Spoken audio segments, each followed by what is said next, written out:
కూడమి తల్లి ఎదను చీల్చి ధరణికి శ్రీమంతం చేసి మా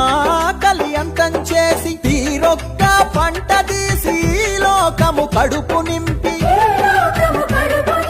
కష్టాన్ని నమ్ముకొని కాలమెల్ల దీసె నీకు భగభగమండే సూర్యుడు నీకు చేతులెత్తిండు మిలమిల మెరిసే చంద్రుడు నీకు తల వంచిండు తెలుసుకో రైతన్న నీ గొప్పతనము రన్నా సమాజానికి దిక్కు నువ్వు సస్తవెందుకన్నా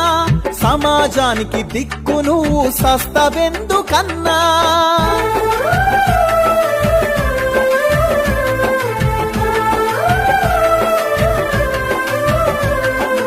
ఈ మానవ జాతిని నడిపించే యంత్రానివి ఈ సమస్త జగతికి నువ్వే ప్రాణ భిక్షానివి